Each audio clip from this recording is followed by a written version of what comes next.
યુએસે ધાર્મિક સ્વતંત્રતા મુદ્દે મોદી સરકારને ઘેરી ભારતમાં મુસ્લિમો ખ્રિસ્તીઓ પર દમનનો મુદ્દો ઉઠાવ્યો। અમેરિકાએ ભારતમાં ધાર્મિક સ્વતંત્રતા મુદ્દે અનેક મોટા આરોપો મૂકતા ફરી એકવાર બંને દેશો વચ્ચે તણાવ વધી શકે છે।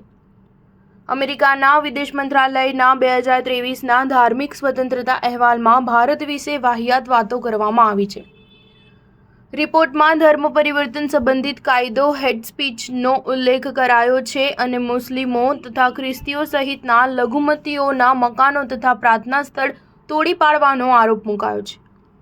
અમેરિકાએ તેના રિપોર્ટમાં લઘુમતી સમુદાય ખાસ કરીને મુસ્લિમો અને ખ્રિસ્તીઓ પર હિંસક હુમલાઓનો ઉલ્લેખ કર્યો છે।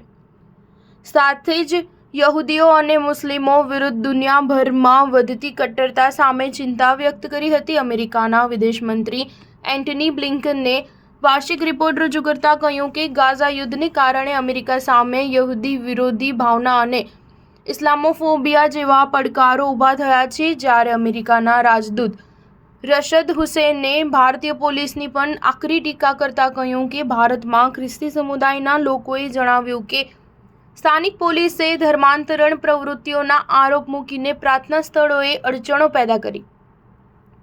ભીડે તેમના પર હુમલો કર્યો અને પોલીસ મૂકદર્શક બની રહી। આટલું જ નહીં, ઉલટાનું ધર્માંતરણના આરોપમાં પીડિતોની ધરપકડ કરી લેવામાં આવી। દાયકાઓથી અમેરિકા ભારત સાથે મધુર સંબંધો ઈચ્છે છે। રાષ્ટ્રપતિ બાઇડને પીએમ મોદીને ગળે લગાવ્યા, જે એક હિન્દુ રાષ્ટ્રવાદી છે અને જેમણે તાજેતરમાં જ ત્રીજી વખત સત્તા મેળવી છે। તેમ છતાં ભાજપના શાસનકાળમાં અમે આ પ્રકારની ઘટનાઓમાં જોયેલી વૃદ્ધિથી અચરજ પામી ગયા છીએ। સ્ટાર ન્યૂઝ 7 હંમેશા સચ્ચાઈની સાથે।